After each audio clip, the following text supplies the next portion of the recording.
नमस्कार, हम पहुंच गए हैं जालना। जी, मराठवाड़ा का द्वार माना जाता है जालना, लेकिन किसे पता था कि यह दरवाजा कहीं ना कहीं किसी ना किसी रूप में जालना जब बना उसके बाद से स्थिति ऐसी होगी, किसी को नहीं पता था। जिले का तमगा तो दे दिया गया, लेकिन यहां कुछ भी नहीं, किसानों के लिए वाकई कुछ नहीं। एक ऐसी सच की स्थिति है जिसको हम आपको लगातार दिखाएंगे, लेकिन सबसे पहले यह बता दें कि सूखे की मार जालना में कुछ ऐसी पड़ी है कि अब यहां पर खुदकुशी का सिलसिला चालू हो चुका है।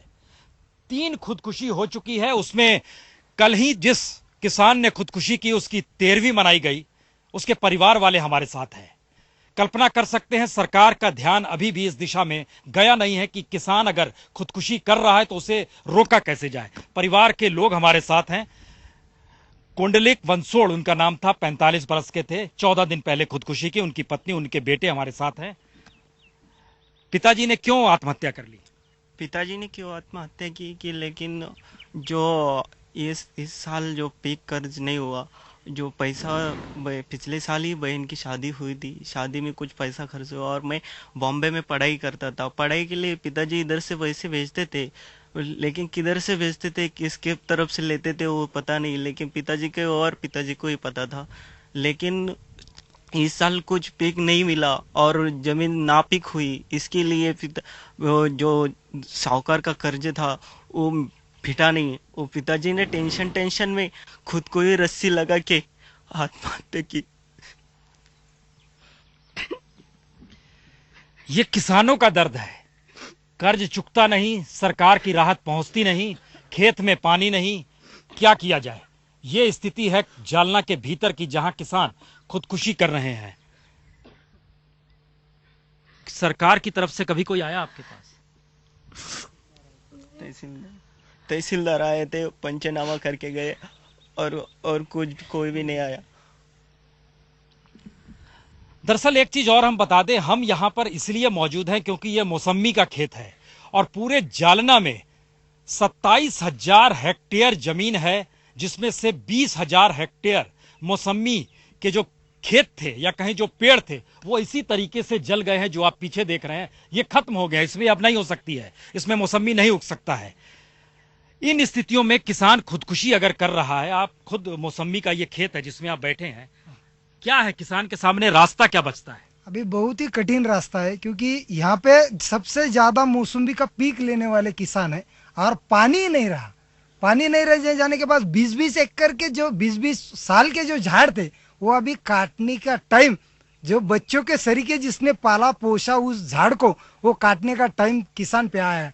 बहुत ही हाल बेकार है। हमने अभी होली की, होली में भी झाड़ जलाए, शासन का निषेध किया इतने बड़े, और जो झाड़ है अभी जीवित उसको कर्जा देने की बात सरकार ने की थी। सरकार कुछ योजना भी बनाती है, सरकार ऐलान भी करती है कुछ राहत दे देंगे, हम वो भी आपको बताएंगे, लेकिन उससे पहले हम आपको एक रिपोर्ट दिखलाते हैं। दरअसल ये रिपोर्ट ऐसी है जो पूरे जालना के भीतर पानी का संकट कितना गहरा है जरा एक बार देखिए, फिर हम लौटेंगे। चूंकि ये पहली घटना है कि जालना में खुदकुशी हुई है और उसकी वजह सूखे है, तो मेरे ख्याल से मुख्यमंत्री भी शायद इन स्थितियों को समझेंगे, लेकिन पहले रिपोर्ट देखिए। यही पानी जालना का सच है। टैंकर में बंद है पानी और इसके जरिए समूचे जालना की प्यास बुझाई जा रही है। आप कल्पना कीजिए कि यह घानेवाड़ी लेक एक वक्त समूचे जालना की प्यास बुझाने के लिए काफी था, लेकिन अब हालात ऐसी है, छोटी सी बावड़ी और उसमें से टैंकर भर भर के पानी हर दिशा में जाता है। चारों दिशाओं से टैंकर यहां पहुंचते हैं और उसके बाद दिन भर यह कारवां बनते चला जाता है, चलते चला जाता है और जालना की प्यास इसी से बुझती है। चाहे वो निजाम के दौर का वक्त हो, आजादी के दौर का वक्त हो और उसके बाद आज की स्थिति हो, पहला मौका है जब टैंकर में बंद पानी के जरिए लोगों की प्यास उसी बावड़ी से बुझाई जा रही है, जो बावड़ी एक वक्त पूरे औरंगाबाद जिले को हरा भरा कर देती थी। यह त्रासदी भी है और सच भी है कि टैंकर के जरिए 2 बूंद पानी खोजा भी जाता है, लादा भी जाता है और उसके बाद प्यास भी बुझाई जाती है। जालना के सूखे का सच है असल में टैंकर ना हो तो जालना वाकई प्यासा मर जाए, क्योंकि इसी टैंकर के आश्रय पानी पहुंच रहा है, लोग 2 बूंद पानी पा रहे हैं। स्थिति इतनी विकट है कि दरअसल पुलिस ट्रेनिंग पिछले 3 महीने से यहां चल रही थी और बकायदा वहां मेस में खाना बन जाए, पानी पीने को मिल जाए, इसके लिए भी पुलिस कर्मचारी लगातार इसके लिए जुटे हुए हैं कि पानी पहुंच जाए। आप क्या रोज आ रहे हैं यहाँ पर? हाँ, रोज यहाँ पे 8 दिन के लिए हमारी ड्यूटी लगती है। हाँ। 2 पुलिस कर्मचारी हाँ। रोजाना यहाँ से हम नगर पालिका की तरफ से रोजाना 2 टैंकर ले जाते। हाँ। जो जालना आरपीटीएस है, पुलिस प्रशिक्षण केंद्र जालना, वहाँ पर बृहन मुंबई पुलिस मुख्यालय से 1050 नवप्रविष्ट पुलिस सिपाही आए हुए ट्रेनिंग के लिए। पिछले 3 महीने से अभी उनका ट्रेनिंग चालू है। उनके लिए तो पुलिस को ट्रेनिंग मिल रही है, तो पहली ट्रेनिंग ही हो गई सूखे के बीच। सूखे के बीच मतलब पहले हमारे पास एक टैंकर है। हाँ। उनसे हम चला लेते थे, लेकिन अभी पानी बहुत दूर है, पानी नहीं है ट्रेनिंग के अंदर वहाँ पे बावड़ी को। तो नगर परिषद की तरफ से 2 टैंकर दिए जाते हैं। इसका मतलब है ये टैंकर ना मिले, पानी ना मिले तो वहाँ मेस में खाना बंद, पानी पीना बंद। पानी भी बंद हो जाएगा तो खाना भी बंद हो जाएगा, पीने के लिए भी पानी नहीं कितने मिलेगा। पुलिसकर्मी हैं ट्रेनिंग ले रहे हैं? ट्रेनिंग 1050 कर्मचारी है। 1050 जो ट्रेनिंग ले रहे ले हैं। रहे और ये ट्रेनिंग कब तक चलेगी? ये ट्रेनिंग 9 महीने के लिए होती है। अभी 3 महीने खत्म हो गए, अभी 6 महीने और बाकी है। ये पहली ट्रेनिंग है और शायद जीवन का पहला सच भी होगा पुलिस वालों के लिए जो यहाँ ट्रेनिंग ले रहे हैं कि पीने का पानी यानी जिंदगी की सबसे न्यूनतम और पहली जरूरत, उसी के लिए संघर्ष करना पड़ रहा है। आप यहाँ पर जुड़े हुए हैं जो लगातार देख रहे हैं कि टैंकर, कितने टैंकर हैं आपके पास?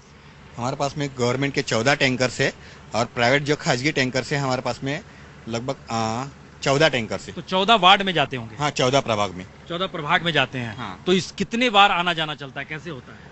जो शासकीय टैंकर है उनके 4 फेरा न्यूनतम, उनको कंपलसरी 5 फेरे अवेलेबल है, मगर उनका टाइम के हिसाब से और यहाँ का पानी का स्रोत देखते हुए 4 फेरे होते हैं। और इसके अलावा ये पैसा लेते हैं आप लोग की फ्री में बांट रहे हैं? फ्री में बांट रहे हैं। फ्री में? हाँ। टैक्स लेते हैं इसीलिए? हाँ सर, ऐसा- इसीलिए। हाँ। लेकिन हमने जालना शहर में देखा लोग बहुत परेशान हैं, बाल्टी बावड़ी लेकर घूम रहे हैं, टहल रहे हैं, बाल्टी में पानी भर लें। तो इस साल जो सूखा गिरा है उसके कारण ये पानी टंचाई। पानी कितने चक्कर लगाने पड़ रहे हैं दिन में और कैसा लग रहा है कि पानी ले जा रहे हैं, बांट रहे हैं, वहां फिर आ रहे हैं? दिन में से रोज 4 ट्रिप होती है। प्रभाग क्रमांक 6 में हमारी रोज ट्रिप 4 होती है। और एक टैंकर में कितना पानी रहता है? 10,000 लीटर। 10,000 लीटर और 4 यानी 40,000 लीटर। 40,000 लीटर हमारी ट्रिप होती है। 14 टैंकर है, तो इससे क्या जालना का प्यास बुझ जा रही है?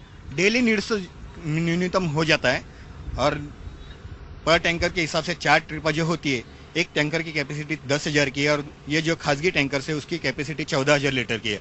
और ये जो बॉडी है, पुरानी बॉडी अपन ने जो खोदे वाली, इसकी कैपेसिटी में से 70 या 80 ट्रिपर रोज की निकलती है। फिर रात में का पानी खत्म हो जाता है, फिर उसके अलावा पानी फिर नेक्स्ट डे वापस से आ जाता है। तो रूटीन यही चलता है। ये एक अजीबोगरीब सच है आजादी के इतने बरस बाद भी। और जालना 1982 में जिला बना, लेकिन किसे पता था कि पानी के लिए तरसना पड़ेगा, बूंद बूंद तरीके से पानी को लेकर इस तरीके से टैंकर पर निर्भर करना पड़ेगा। ये शहर की स्थिति है और शहर की स्थिति से दूर गांव की स्थिति। वहां पर टैंकर नहीं है, वहां पर बावड़ी सूखी हुई है, वहां पर पानी का कोई स्रोत नहीं है। हम जालना शहर से आपको लिए चलते हैं गांव में और ये दिखाने के लिए कि दरअसल जालना का मतलब इस दौर में सूखे हुए होठ और पूरा का पूरा गला पानी से तरने के लिए बेचैन, और इन सब के बीच बंजर जमीन, खेती कुछ नहीं और तो और पशु के लिए खाने के लिए चारा तक नहीं। तो चलिए चलते हैं गांव की तरफ। मैं जहां बैठा हूं ये कोई स्विमिंग पूल का किनारा नहीं है। हालांकि दिल्ली या मुंबई में रईस जादों के घरों में चले जाइए तो इस तरह का स्विमिंग पूल आपको मिल जाएगा। लेकिन इस देश की त्रासदी को समझिए। दरअसल ये बावड़ी है और समूचे जालना शहर की प्यास इसी से बुझ रही है। इस छोटी सी बावड़ी का सच यह भी है कि यहां पानी बीते 1 हफ्ता से कम नहीं हो रहा है। टैंकर दर टैंकर पानी निकल रहे हैं और उसी से प्यास बुझ रही है। लेकिन क्या कीजिएगा, किसे पता था जालना जिला बनने के बाद, जो 1981 में बना, उसके बाद जालना ऐसी त्रासदी पहली बार भोग रहा है और यह देश यह सच पहली बार देख रहा है। करजत गांव में है और यहां मनरेगा नहीं है। लेकिन सरकार का अगर मनरेगा नहीं है तो देखिए मिड डे मील की व्यवस्था स्कूल में। कुछ बच्चे हमारे साथ हैं। पानी भेटता क्या शाला में? खाना है लेकिन पानी नहीं। खाना है लेकिन पानी नहीं है। आपके साथ भी ऐसा ही है? पानी है क्या स्कूल में? खाना है, पानी नहीं। पानी नहीं है स्कूल में भी। ये एक अजीबोगरीब स्थिति है। क्या इस दौर में पानी सबसे बड़ी जरूरत इस देश की बन चुकी है? और खासतौर से किसानों को चाहिए क्या? पानी। और पानी की कोई व्यवस्था नहीं है। पानी की कुछ व्यवस्था भी नहीं है। कुछ कामगार लोग भी बेरोजगार हो गए। पानी नहीं, इसलिए यहाँ के आदमी बाहर बाहर चले गए। लोग काम करने के वास्ते बाहर चले गए ना, पानी नहीं ना यहाँ। तो बाहर कहाँ चले गए? कोई बॉम्बे गया, कोई पुणे गया, कोई औरंगाबाद गया मजदूरी करने। मजदूरी करने। तो गांव में बहुत लोग चले गए क्या? बहुत लोग चले गए गांव में। कोई ज्यादा जो उनको कुछ काम धंधा होता नहीं, वही गांव में। गांव के गांव खाली हो रहे हैं क्योंकि काम यहाँ पर है नहीं, खेती हो नहीं रही है। इस तरीके से किसान सोचता क्या है? किसान परिवार से आते हैं, लगता है कि किसान ही करना चाहिए था कि कुछ और बनना चाहिए था? किसान ही बनना चाहिए, लेकिन पानी नहीं, इसके वास्ते काम नहीं। हम पुणे उधर काम देखने जाते हैं, पर उधर भी काम मिलता नहीं हमको। कुछ मदद चाहिए, सरकार से मदद नहीं हो रही। सरकार मदद भी नहीं कर रही। मदद भी नहीं कर रहा है। ये बोले थे पानी डालने को पैसे देंगे, पैसा भी नहीं आ रहा है अभी। क्या करो अब? जाहिर है हर किसान के सामने अपना संकट है। सरकार ने व्यवस्था की थी कि हम कुछ राहत देंगे, राहत आप लोग तक पहुंची? नहीं, कुछ भी नहीं पहुंची। हमारे यहाँ उन्होंने 15,000 जिले में 15,000 प्रस्ताव एग्रीकल्चर डिपार्टमेंट से लिए थे कि बैंक आपको 30,000 कर्जा देगा, उसमें से 3,000 शेतकरी का किसान का वाटा रहेगा और 27,000 रुपए बैंक देंगे। तो कुछ खाली 15,000 से 391 को प्रस्ताव पास हुए बैंक में से। मैं बैंक में जो बैंक ऑफ महाराष्ट्र जो अंबड़ की शाखा है उसमें चला गया। वहाँ के कुलकर्णी जो मैनेजर है उनको मिला, उनको बोला कि ये कब देने वाले।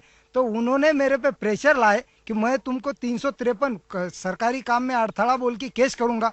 पुलिस स्टेशन गए, मेरे विरुद्ध उन्होंने कंप्लेन दी। ये देखिए एक स्थिति है। सरकार कहती है कि बैंक के जरिए हम आपको राहत दिला रहे हैं, बैंक से राहत मिलती नहीं और कहा जाता है कि आप सरकारी काम में दखल देने आ गए हैं।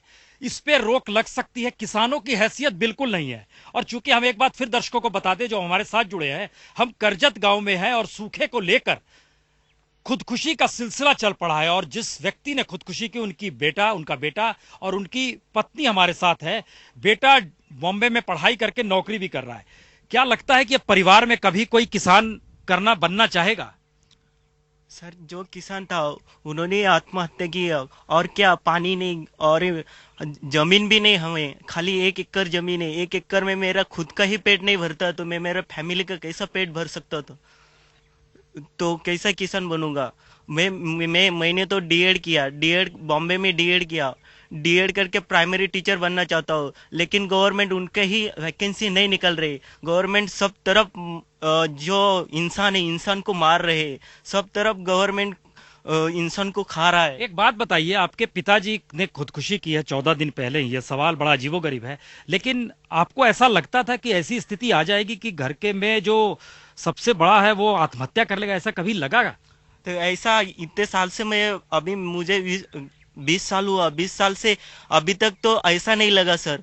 लेकिन आज ये साल जो हुआ, ये साल पिताजी ने क्यों किसी को कुछ बताया नहीं। ये साल जमीन नापीक हुआ और पिछले साल बहन की शादी हुई थी, उसका कुछ बोझा था और मेरे पढ़ाई का कुछ जो खर्चा लगा वो भी पिताजी पे था। पिताजी बोलते नहीं घर पे, और पिताजी ने खुद के ही मन में रख के सुसाइड कर लिया।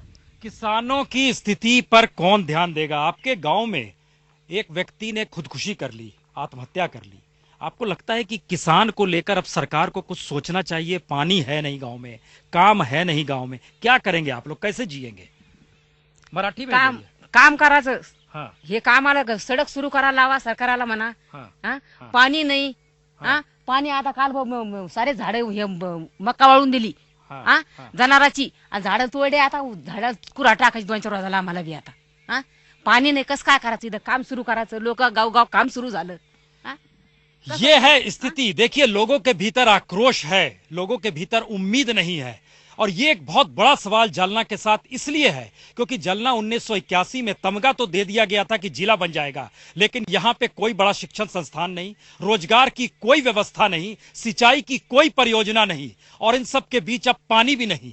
जालना क्या करे? ये एक सवाल है सरकार के सामने ऐसे मौके पर जिस वक्त हम कह सकते हैं जालना आज की तारीख में पॉलिटिकल पर्यटन का हिस्सा बन चुका है। राजनीतिक तौर पर यहां पर्यटन के लिए शरद पवार भी आए, राजनाथ सिंह भी आए, उद्धव ठाकरे भी आए, राज ठाकरे भी आए, लेकिन लोग लगातार मर रहे हैं। यह स्थिति है। और इन स्थितियों के बीच जालना से हम यहां पर बात खत्म करते हैं। हम आपसे कल मिलेंगे दरअसल औरंगाबाद और बीड़ के इलाके में।